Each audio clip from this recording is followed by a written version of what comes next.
Ini Pak Tri, kepada Pak saya Tri ya. serahkan dari donaturnya yang menyumbangkan, mewakafkan ke BMH.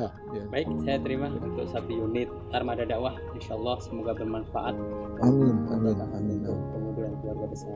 amin, amin. Amin ya rabbal alamin. Takbir. Terima kasih. Allahu Akbar. Luar biasa.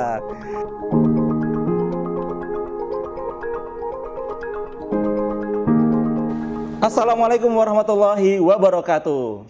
Pemirsa BMH TV dimanapun Anda berada, bertemu kembali dengan saya Melki Satria, tentunya hanya di channel BMH TV, saluran yang cerdas menggerakkan.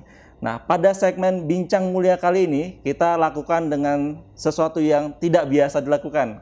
Karena biasanya kita berada di ruangan yang tertutup, tapi kali ini saat ini kita berada di Bandung, di Cimahi tepatnya. Karena kita akan melakukan serah terima unit mobil yang akan disalurkan untuk program kebaikan yang ada di Baitul Mal Hidayatullah. Tapi sebelum kita melakukan itu, kita akan ngobrol-ngobrol dulu dengan founder atau CEO atau pendirinya ya, pemilik dari Vin Komodo ya. Ini ada Bapak Insinyur Ibnu Susilo. Assalamualaikum Pak Ibnu. Waalaikumsalam warahmatullahi wabarakatuh, Mas Melki. Masya Allah, ini kita alhamdulillah pertama kali silaturahim ya Pak ya. Betul. Tapi saya sudah melihat wajah beliau di mana-mana. Karena jika teman-teman akrab ya, pemirsa akrab dengan tayangan otomotif, itu tidak heran dengan Bapak Ibnu ini ya. Tapi kita akan ngobrol-ngobrol, boleh ya Pak ya? Iya. Mumpung lagi di Bandung nih Pak. Iya, terima kasih nih. Pak Ibnu, kita kenalan dulu. Mungkin ada beberapa yang belum mengetahui Pak Ibnu ya. Pak Ibnu ini boleh tahu lahirnya di mana? Apa asli Bandung nih Pak? Iya. Terima kasih Mas Melki. Saya ini Ibnu Susilo ya, lahir di Lamongan. Oh, Lamongan. Jawa Timur yang di. Oh, ini perjalanannya panjang Pak dari Lamongan ke Bandung gitu ya. Oke, Pak Ibnu, ini kita boleh tahu nih Pak Ibnu memang menyukai otomotif atau seperti apa Pak? Kebetulan saya ini desainer pesawat terbang dan juga desainer otomotif. Ya. Oke. Jadi memang sejak kecil saya ingin membuat pesawat terbang dan membuat otomotif seperti itu. Dan kebetulan dalam karir saya masuk tim desainernya pesawat terbang N250. Oke. Lalu juga ke Airbus juga. Terus di otomotif ini kebetulan waktu itu saya dikasih sebagai desainernya juga, tim desainernya mobil nasional Maleo waktu itu. Iya, iya. Dan makanya mendesain Vin Komodo ini nanti ini gabungan antara ilmu-ilmu pesawat terbang dengan ilmu-ilmu otomotif. Jadilah Vin Komodo. Jadilah Vin Komodo. Tapi dari orang tua sendiri gitu ada nggak? Maksudnya bapaknya Pak Ibnu koleksi mobil atau apa sehingga terinfluence gitu Pak? Iya, jadi gini, ayah saya sebetulnya dulu angkatan darat, jadi berjuang 45. Kebetulan beliau ini kalau saya itu mau minta mainan, itu diajak untuk membuat mainan yang saya inginkan. Nah itu biasanya diajarin sama ayah saya.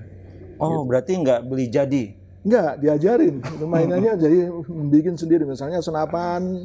Misalnya bikin mobil-mobilan yang dia bikin, kita bikin, dan biasanya sama ayah saya yang dia. Oh, dari situlah muncul terinfluence ya untuk menyukai dunia itu ini. Tapi sebetulnya pada saat saya masih umur di bawah balita itu saya pernah diajak ayah saya ke lapangan terbang militer di Perak, Surabaya. Itu ada monumen pesawat tempur Mustang itu ya.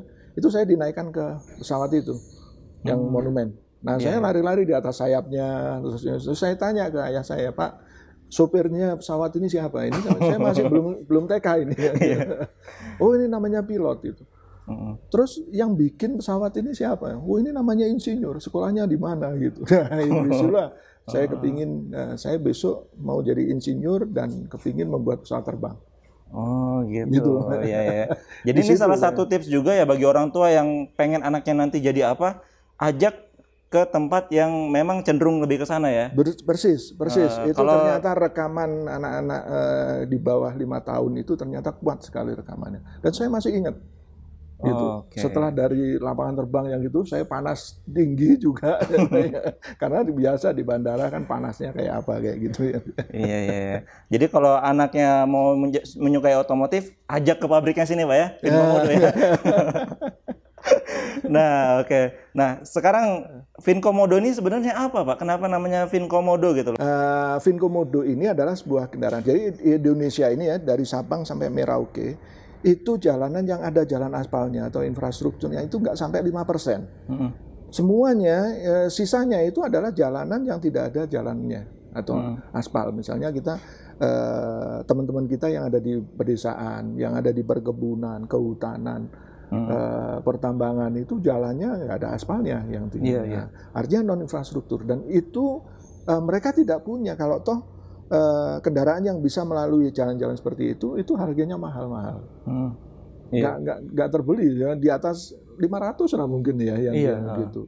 Nah, kalau nanti itu di pedesaan-pedesaan itu sudah ada Finkomodo semuanya, maka para petani atau para orang-orang yang hidup di pedesaan, dia bisa membawa hasil panennya ke pasar-pasar yang terdekat sehingga tidak ada lagi mereka nanti perekonomian di daerah-daerah itu akan muncul sendirinya, nggak usah digerakkan, akan muncul sendirinya karena sudah ada transportasinya yang tadinya nggak bisa dilalui jadi dilalui. Iya. Nah, namanya Finkomodo, kita namain Finkomodo itu Fin sendiri itu adalah formula Indonesia. Formula Indonesia. Jadi rumus-rumus matematikanya, formula-formulanya itu kita rekayasa sendiri yang begini, kita turunkan sendiri dengan insinyur-insinyur Indonesia di sini. Itu adalah formula Indonesia. Sehingga kita membuat Finkomodo ini semuanya ada formula matematiknya. Dari sesuatu yang nggak ada jadi ada, gitu. Sampai after sales-nya itu ada semuanya. Nah, jadi komodonya sendiri itu, komodo itu binatang khas yang cuma ada di Indonesia. Tidak ada bahasa lain, dari bahasa Cina, bahasa Afrika, bahasa Inggris, bahasa Arab, semuanya namanya komodo, nggak ada terjemahannya lain. Jadi khas itu. Iya. Dan juga komodo nih tertua juga ya, Pak ya? Tertua, itu mulai zaman purba sampai sekarang ya itu warisan ekosistem atau bukan ekosistem ya, warisan daripada binatang purbanya itu sampai sekarang yang paling survive. Berarti inspirasinya melihat kondisi di Indonesia yang tanahnya juga nggak semuanya di aspal ya, Pak ya? Bener. Masih lumpur-lumpur, jadi muncullah ide untuk membuat mobil ini ya? Betul. Nah, ini sesuai juga sih dengan BMH karena BMH juga punya banyak program di pedalaman gitu, Pak. Kita pengalaman pergi ke Baduy, jadi kita nggak bisa langsung ke tempat Baduynya nih, harus berhentiin mobil biasa nih, kayak mobil-mobil Matic atau mobil yang biasa lah ya.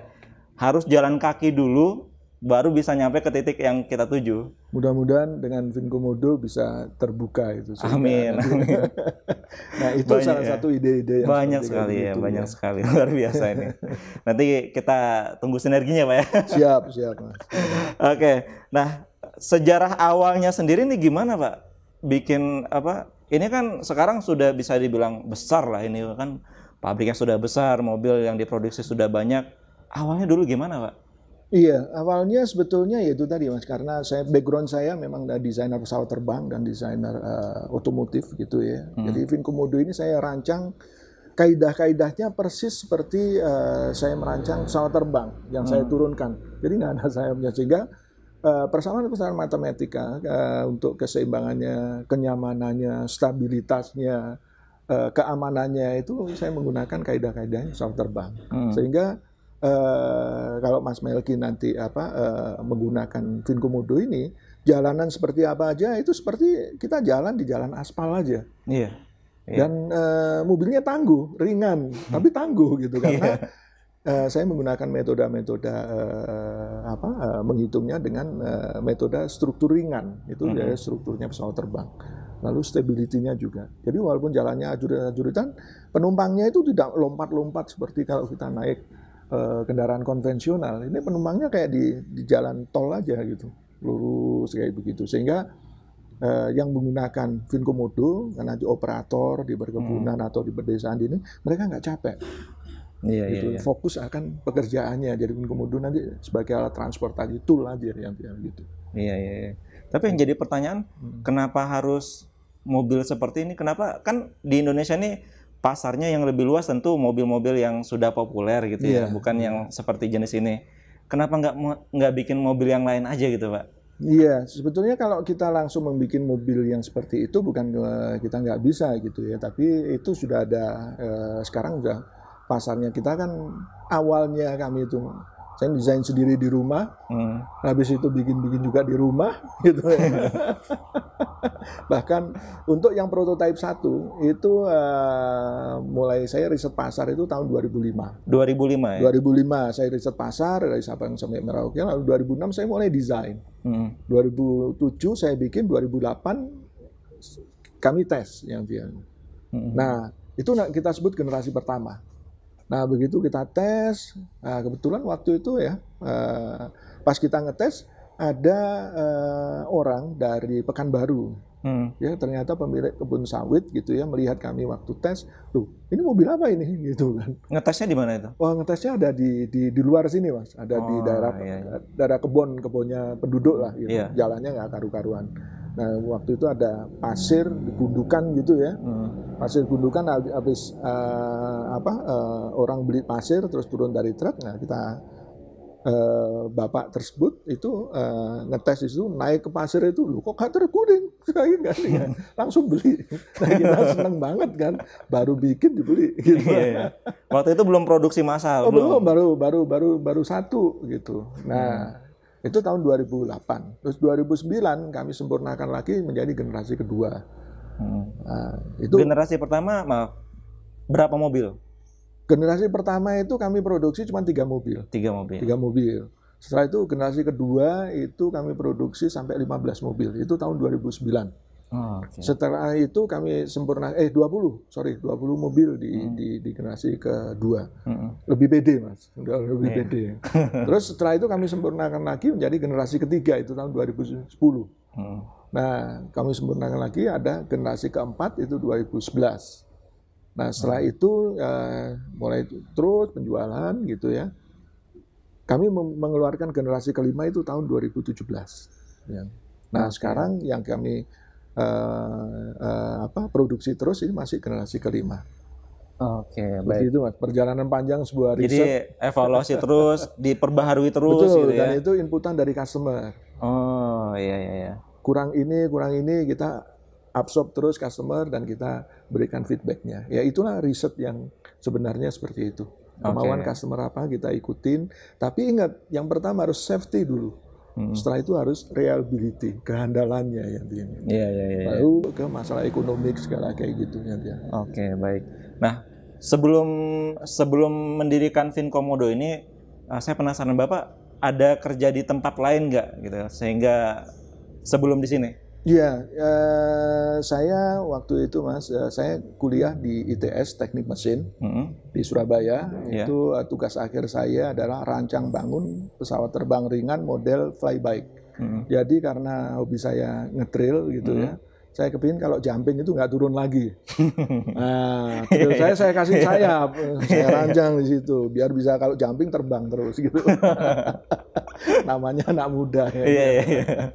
Setelah itu saya lulus, saya masuk ke PT IPTN waktu itu. Kebetulan di PT IPTN saya dimasukkan ke tim desainernya N250 untuk project itu. Gitu Mas.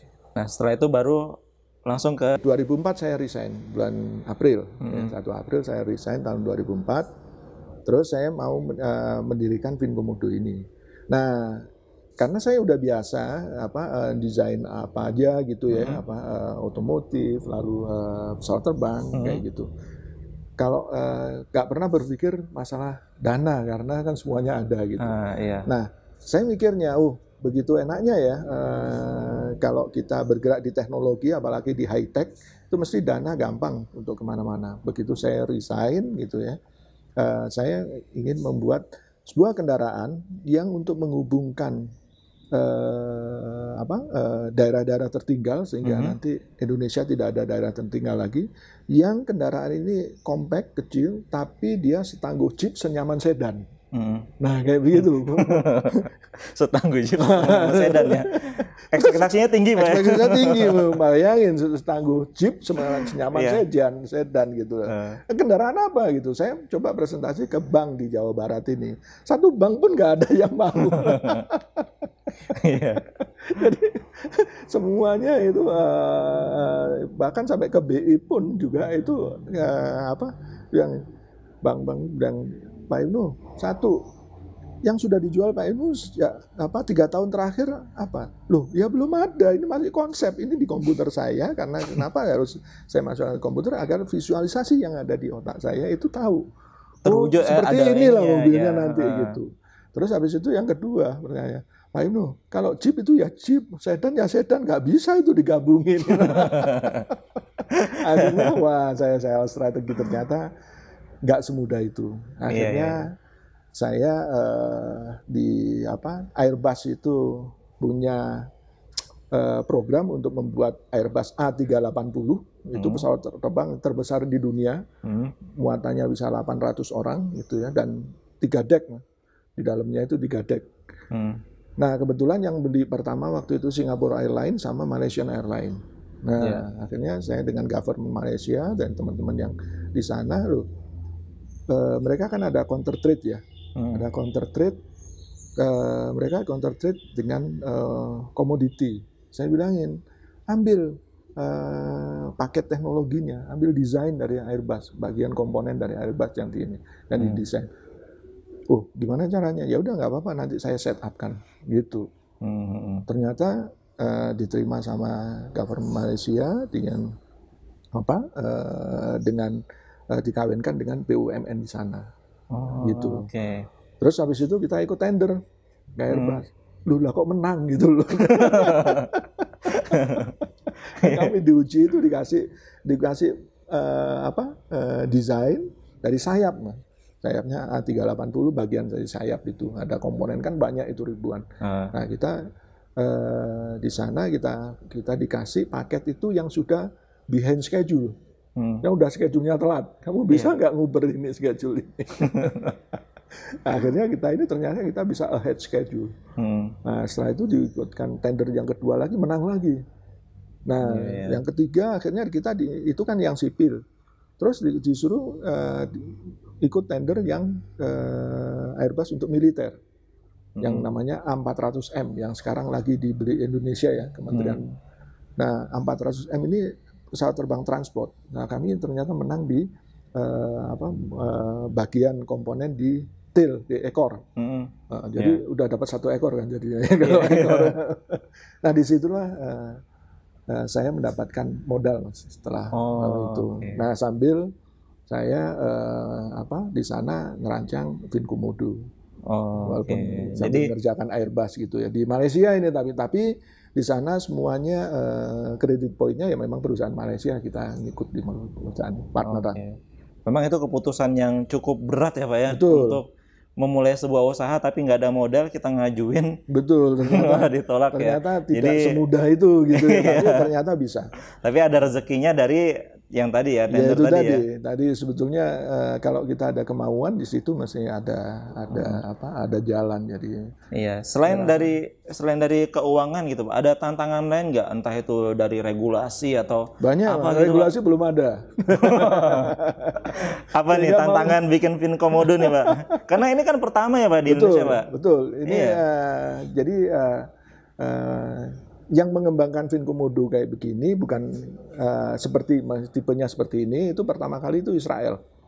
Lalu Israel ya setelah itu Amerika. Amerika, Kanada, Inggris, Jepang, Cina, terus Cimahi Mas gitu. Cina, Cimahi. Sama-sama Cina. Sama-sama Jadi mereka itu semua mengembangkan ini itu adalah untuk daerah-daerah non infrastruktur. Jadi seperti itu. Jadi tantangannya ya banyak karena kita nggak pernah punya teman berdiskusi, gitu. Kalau berdiskusi sama perusahaan Amerika, kan jadi pesaing, nggak mungkin dikasih. Gitu. Jadi nggak ada teman diskusi gitu. Banyak-banyak doa aja Mas. Iya. Jadi ini sebenarnya masih butuh banyak sinergi dengan yang lain, tapi Bapak main sendiri di Indonesia gitu ya? Iya, iya. Kita sendiri, bahkan di ASEAN saya amatin hanya ada di Cimahi ini, Mas. Ya. Oke. Selain itu ada lagi Pak tantangannya Pak? Banyak, Mas, tantangannya untuk membuat SDM, jadi istilahnya itu membuat supply chain. Jadi tadinya itu semua kita buat di sini, di Cimahi ini. Yeah. Nah, semua waktu kita bikin sendiri itu kami 1 tahun cuma dapat 3 unit. Oke. Itu sudah kerja sampai jam 10 malam segala kayak gitu. Itu dapat 3 unit setahun, gitu ya. Akhirnya mulai tahun 2009 kami mencoba membina UKM. Setiap tahun itu bisa dapat 10, dapat 5 UKM. Jadi, kamu bisa bikin ini, bikin setir, bikin jok, bikin bracket, kayak begitu, bikin karet. Sinergi dari banyak pihak ini, Pak ya? Iya, nah, akhirnya sampai sekarang itu ada 92 UKM di seluruh Indonesia, Mas. Iya. Jadi dengan 92 UKM ini, yang tadinya kita setahun 3 unit, sekarang 3 hari 1 unit. Oke. Gitu. Jadi begitu signifikannya kita ya berjamaah sebetulnya ini. Nah, ini di pabrik ini saya lihat banyak banget Pak orang Pak. Ini mereka apakah memang punya basic yang sebelumnya, memang keahliannya seperti ini, atau Bapak ngelatih juga di sini, Pak? Kita latih. Jadi ada berapa orang di sini, minimal, Pak? Kalau di sini aja 40. Gitu ya. Mulai dari engineer ini yang sarjana gitu ya, S1, S2 ya, seperti itu. Lalu yang lainnya teknisi, Mas. Teknisi gitu. Bahkan mereka kita ajar mulai dari dari from zero kayak gitu. Iya. Dan alhamdulillah sudah sebesar ini, Pak ya. Betul. Tadinya ini ya masih sebetulnya masih kecil, Mas, kalau untuk ukuran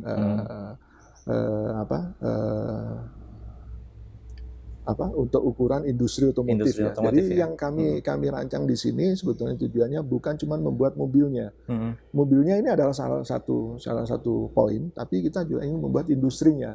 Kalau membuat industri nanti seperti itu tadi. Jadi banyak yang terlibat supply chain, karena kita adalah produksinya sendiri, Mas. Bukan produksi import. Kalau import kan berarti tenaga kerjanya mereka semuanya. Kita di sini jualan. Udah habis membeli, setelah kita beli, uang kita dibawa sama mereka. Bener nggak? Kalau ini beli Vinkomodo, orang Afrika beli Vinkomodo, ya uangnya ada di sini. Jadi Iya. Nah, ini dengan yang seperti ini sekarang, Pak ya, dan juga ini pasti pertama di Indonesia dan asli Indonesia. Apa semangat nasionalisme yang Pak Ibnu ada dalam diri ini? Dan mimpinya ke depannya seperti apa? Kan nggak mungkin mentok di sini aja nih, Pak. Iya. Boleh disampaikan, Pak, nih mimpi. Jadi begini, sebetulnya yang namanya teknologi itu harus dipunyai kalau kita kepingin mempunyai negara, bangsa, dan negara yang maju. Itu harus dengan teknologi. Nggak ada lagi. Udah nggak bisa dinego. Gitu ya. Ini teknologi. Nah, bagaimana kita membuat sebuah teknologi? Maka kita harus membuat budaya teknologi itu sebagai budaya. Bukan teknologi membeli. Aku udah punya HP ini canggih ini. Lo itu beli itu. Tapi teknologi itu ada di brainware, sehingga nanti kekuatan daripada berpikir, kekuatan kita berinovasi, kekuatan kita berkreativitas yang seperti itu harus dibangkitkan dari sumber daya manusianya sendiri. Jadi kita nanti akhirnya lama-lama bukan cuma sekedar sumber daya manusia, tetapi manusia yang bersumber daya. Manusia yang bersumber daya. Ini berbeda ya, manusia yang bersumber daya artinya kita harus berkarya, gitu. Jadi kita nggak boleh misalnya terus diem. Kalau udah selesai dengan satu urusan, harus kita bikin urusan lain lagi, sampai kita dipanggil pulang kan. Gitu. Nah itu yang efeknya nanti begitu sudah ada budaya teknologi, banyak yang harus kita create. Seperti misalnya untuk Vinkomodo-nya, yang pertama. Kita membuat Vinkomodo-nya itu sudah satu karya. Setelah itu kami bagi komponen-komponennya. Itu sudah berkarya ke orang lain banyak juga kan. Yang nanti mereka store. Setelah itu kalau udah digunakan, maka yang tadinya contoh misalnya, yang tadinya mau ke jalan ke sana, tidak ada jalannya, nggak bisa ditembus. Begitu ada Vinkomodo, maka dengan Vinkomodo bisa tertembus. Akhirnya apa? cita-citanya seseorang yang ingin ke sana tadi jadinya tercapai. Itu akan mengakibatkan banyak sekali itu nanti. Ekonomi akan bangkit, teknologinya bangkit, spiritnya di situ akan bangkit, semuanya bangkit. Terus habis itu kalau menggunakan Finkomodo ini pasti nantinya ada di mana-mana ada servis. Iya kan? Yang tadinya nggak kepikiran jadinya servis. Itu udah tenaga kerja naik lagi, Mas. Tambah lagi di daerah-daerah. Sampai yang Finkomodo ini bisa diservis, kami rancang memang simple begitu, tapi kemampuannya besar, Mas. Cuman perawatannya sangat-sangat mudah, sederhana. Kenapa? Anak SMP yang lulus putus sekolah aja, kalau kita ajarin sebentar, dia udah bisa langsung merawat Finkomodo ini. Jadi itu artinya terbuka mata pencarian atau mata pekerjaan yang banyak. Setelah itu nanti penjualan spare part itu akan bergulir terus nanti, Mas. Banyak. Terus orang yang tadinya tidak punya visi atau saya nggak mungkin ke sana. Sekarang saya bisa. Berarti saya bisa membuka sesuatu yang di sana lagi. Dengan adanya Finkomodo dia bisa mencapai di situ. Jadi banyak, bukan cuma sekedar membuat mobilnya tadi nanti. Tapi banyak yang terlibat, banyak yang termanfaatkan gitu, Pak. Iya, contohnya misalnya sekarang aja dari Finkomodo yang 3 hari 1 unit itu kita bisa memberdayakan 90 UKM lebih. Bayangin kalau sehari itu 100 gitu. Berapa banyak yang terbuka. Artinya apa? Kita punya kekuatan ekonomi, itu akan memperkuat negara, bangsa. Mereka akan proud nanti, akan bangga terhadap kemampuan bangsanya sendiri. Sejauh ini untuk perakitan mobil di sini aja atau di daerah lain juga nggak ada? Di dunia cuma ada di sini. Kami mulai bukan cuma perakitan, Mas. Kalau perakitan itu biasanya gini, yang ngerancang orang asing, dibawa ke Indonesia ngerakit. Nah, kalau artinya ilmu ngerancangnya dari ada jadi nggak ada tadi, dari nggak ada jadi ada, itu dipunyai sama negara-negara itu. Nah, kita disuruh ngerakit itu yang sudah jadi komponennya. Nah, kalau kami dari nggak ada jadi ada.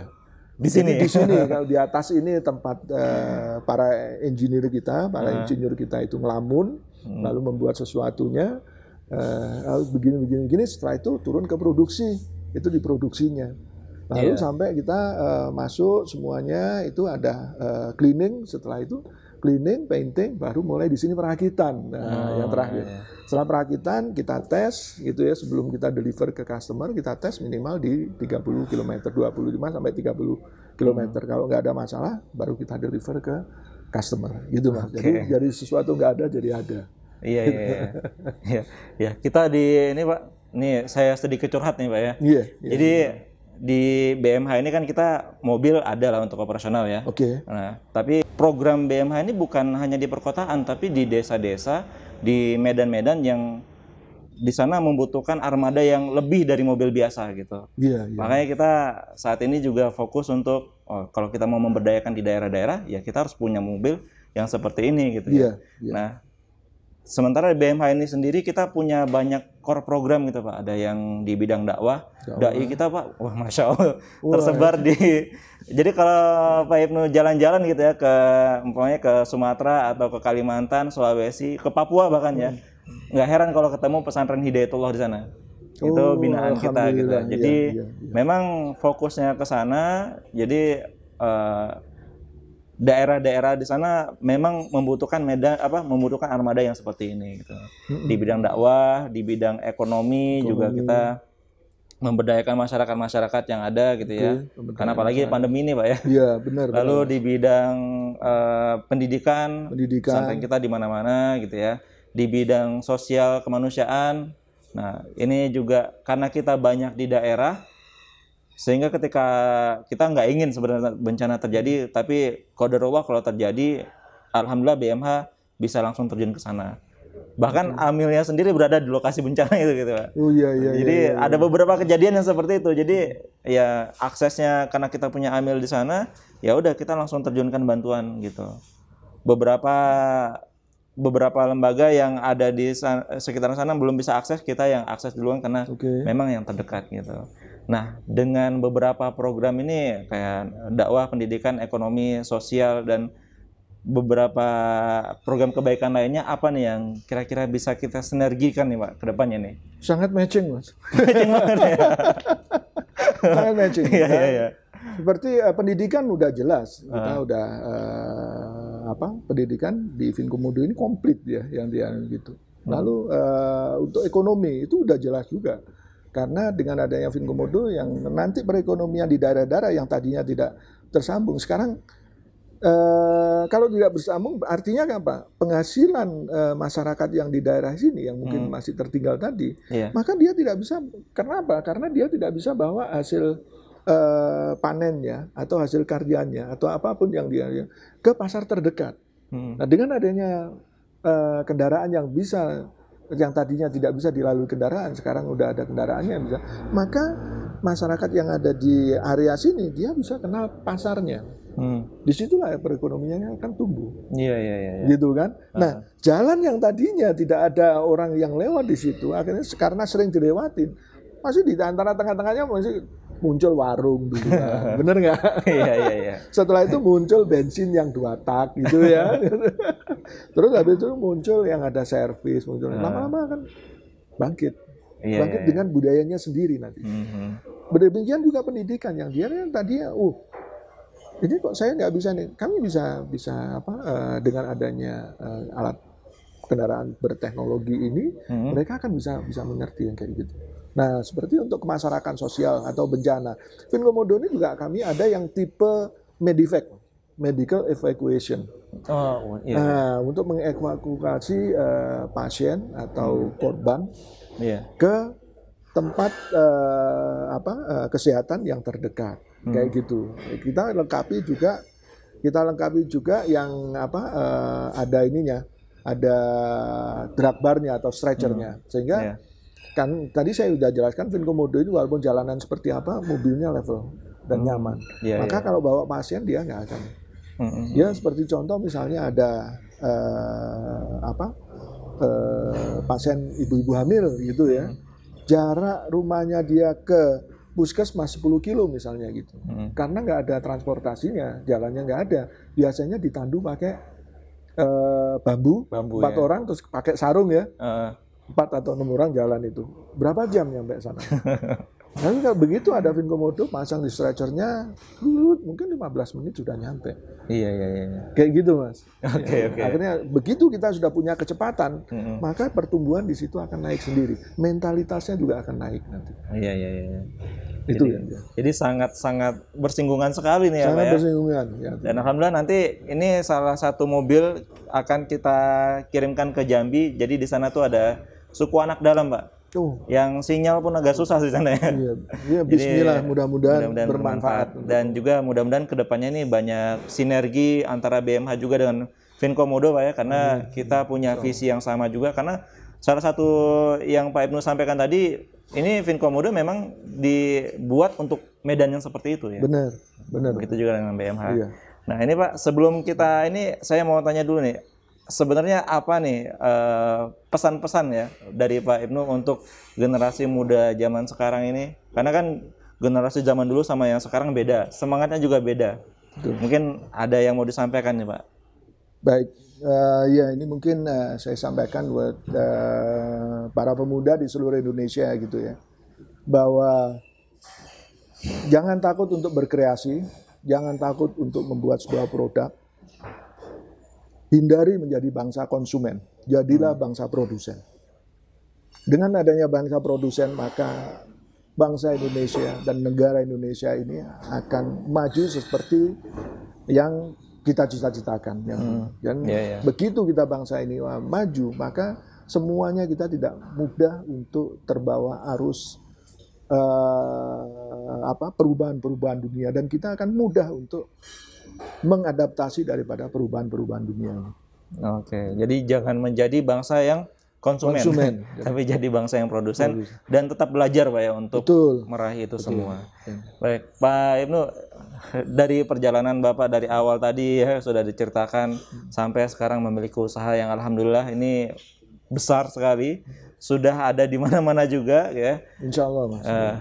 Ada nggak Pak yang ingin disampaikan ke pemirsa BMH TV? Mungkin spirit atau apa gitu Pak, yang closing statement kita Pak? Ya, jadi sebetulnya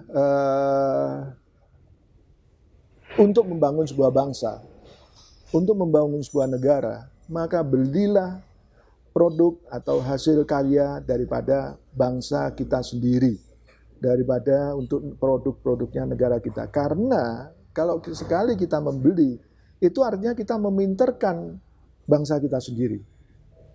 Dan begitu kita lakukan step by step, maka bangsa kita ini lama-lama akan pintar dan sejahtera. Yang utama juga bukan sekedar pintar, tapi ada kecerdasan yang dibangun oleh sebuah budaya teknologi ini nantinya yang timbul.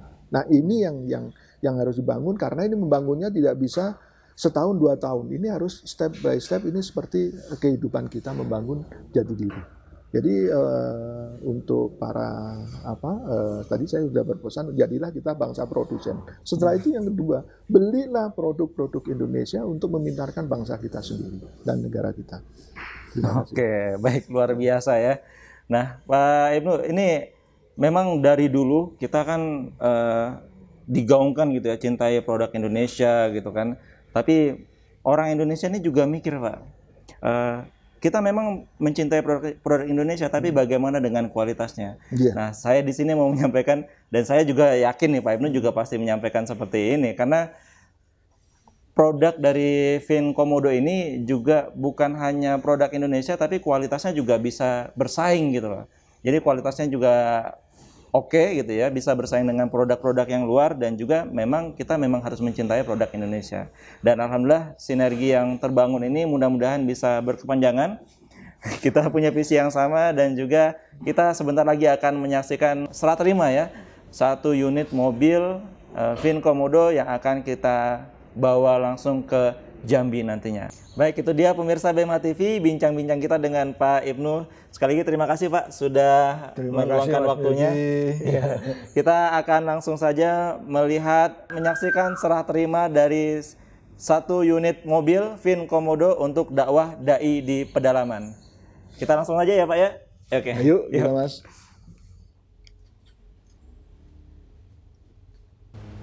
Nah, pemirsa BMH TV, ini adalah 1 unit mobil Vin Komodo yang akan kita langsung kirim ke daerah pedalaman, dan saatnya kita untuk serah terima ya mobil Vin Komodo dari Bapak Ibnu ya, selaku owner dari Vin Komodo kepada Baitul Mal Hidayatullah. Silakan Pak. Nah, ini Pak kepada Tri, Pak saya Tri ya. serahkan dari donaturnya yang menyumbangkan, mewakafkan ke BMH. Ya. Baik, saya terima untuk 1 unit armada dakwah. Insya Allah semoga bermanfaat. Amin, amin, amin. Komodo dan keluarga besar. Amin, amin. Amin ya rabbal alamin. Takbir. Allahu Akbar. Luar biasa.